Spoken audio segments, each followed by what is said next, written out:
Met you in the sun, saw my plans come undone, 'cause I knew you were the one. So we, from Paris on one knee, with a letter and a ring, got married in the spring. And the day I met you, I think I met myself. I don't ever wanna be with anyone else. We got the kind of story that the stories would tell, different than I've ever felt. Medyo parang nakaka-overwhelm, pero excited. Muna-una, masaya. Kasi once in a lifetime lang to eh. Ito na kasi yung pinakahihintay. Ito na yung big day. Big day namin ni Val. And I know we've got our whole lives, no ending this inside. Darling, all I wanna do is be with you tonight. Ano lang yan, nagsimula lang yan sa reply sa Instagram story. Then reply sa story, chat, makulit. Matagal ko na siyang friend sa Facebook, followers niya ako sa IG. So, syempre, nung in-stalk ko yung IG profile niya, sabi niya, sino ba to? Tapos, ayan, sabi ko, okay. So, mahilig siya mag-travel. So, sabi ko, okay to. Umaakit din siya ng bundok. Mahilig mag-travel kasi ganun din yung ginagawa ko. Mahilig akong umakyat ng bundok. And mukha siyang mabait. So, ayan, sabi ko, mukha naman mapagkakatiwalaan to. So, nireplyan ko na din and kinausap. So, parang chat ako sa kanya na wawang kinis ng talong. Parang pabirong ganun. Medyo pilyo. And doon na nag-usap-usap, medyo mahirap pa nga siyang kausapin nun eh. Mahirap pa siyang kilalanin. And ang tagal muna bago siya mag-reply. Siguro mga 12 hours bago siya mag-reply. Pero kinulit ko ng kinulit. Ano na ako, parang gusto ko siya makilala. And I know we've got our whole lives, no ending this inside. Darling, all I wanna do is be with you tonight. Yeah, be with you tonight. Yeah, be with you tonight. We're not in a rush, we're not gonna leave, but I can't get enough of what you do to me. We're not in a rush, we're not gonna leave, but I can't get enough of what you do to me. And simula nakilala ko siya, simula dumating siya sa buhay ko, naramdaman ko na agad na napaka-bless ako kasi ano siya eh, kumbaga one of a kind siya. Wala siyang katulad at parang siya yung nagpa-bago kung ano ako ngayon. Siguro yung nabago, mas naging siya, matured and mas nakikinig na siya ngayon. Mas nag-a-adjust na siya kasi marami din kaming mga pagkakaiba.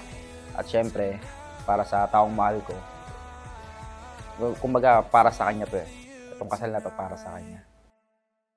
Thank you kasi kung di dahil sa'yo, wala ako dito. At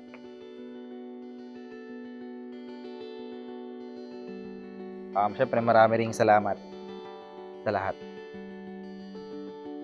Thank you sa lahat ng suporta na binigay mo simula ng bata pa kami. At sa pagpapaaral,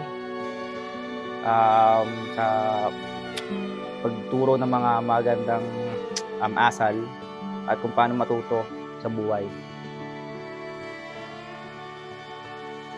Grabe yung pagka-thankful ko kay Lord na binigay siya sa akin kasi siyempre sa mga past, meron tayong mga na-experience na hindi rin maganda pero sa kanya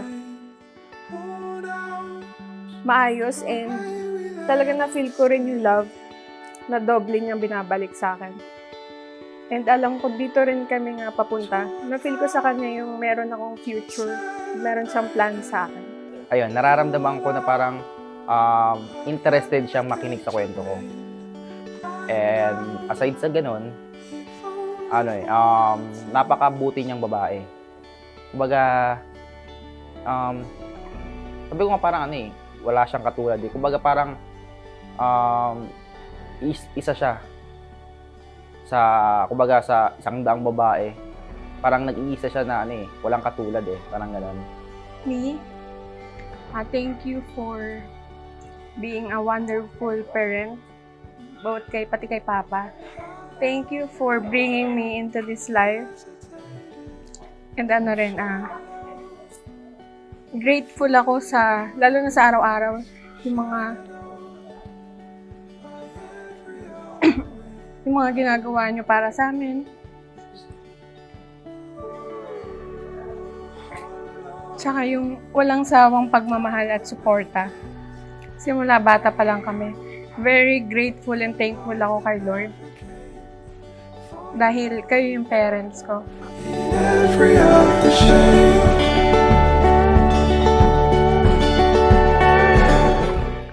Bal, thank you kasi andiyan ka at di ka tumitigil pagsuporta para sa mga pangarap ko at kahit sa mga araw-araw na hindi natin pagkakaunawaan, pinipili mong unawain ako at mas pinipili mong ayusin natin yung relasyon natin. Today, the dream of the little girl to walk down the aisle someday, wearing a white bridal gown, looking like a princess, has been granted.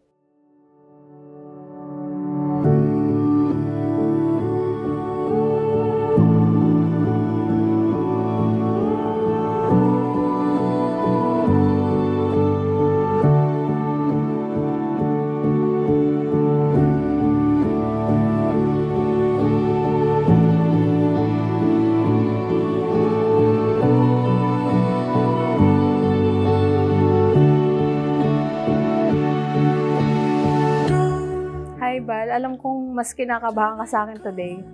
Pero, andito na tayo and I am very thankful and grateful kay Lord. Kasi, binigay ka niya sa akin at ayun, umabot tayo sa araw na to.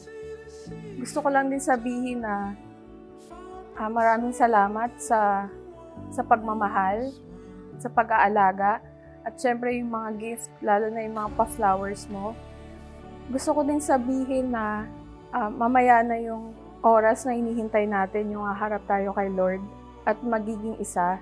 Magpapasalamat ako kay God kasi binigay niya lahat ng sign. Binigay niya lahat ng sign sa akin na ikaw na ang karapat-dapat. And thank you rin, Bal, kasi simula pa lang naging tayo, pinaramdam mo na sa akin kung gaano ako kahalaga, yung importansya ko. Pinaramdam mo sa akin yung umaapaw na pagmamahal. Bata pa lang ako, pangarap ko nang maglakad sa aisle, humarap sa altar, at may kasal sa simbahan with my Prince Charming. At ikaw pala si Prince Charming. I am very thankful and grateful kay Lord for having you in my life, Bal. Meeting you was the best gift from God. Pinapangako kong lalaban at kakapit ako hanggang dulo dahil alam kong napaka-worth it ng relationship na meron tayo. Araw-araw kitang pipiliin, iingatan, aalagaan at mamahalin through highs and lows. Mahal kita sobra, Bal. From the moment we met, my world changed for the better. I knew you were the one for me when I felt your love. You love me in a way I've always wanted to love. Hindi ako madali mahalin dahil mas tupakin at mainitin ang ulo ko. Pero salamat sa lahat-lahat, pag-iintindi at pagtsatsaga sa akin. Thank you, Bal, dahil sa mga panahon na down ako, ay andyan ka. Hindi ko na kailangan uminom ng kape sa umaga dahil ikaw lang sapat na. Ikaw ang aking pahinga sa nakakapagod na mundo at ikaw ang sigurado sa lahat ng siguro.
for a new life together, I solemnly vow to love you and choose you no matter what. Ikaw lang ang pipiliin ko araw-araw, at ikaw lang ang mamahalin ko habang buhay.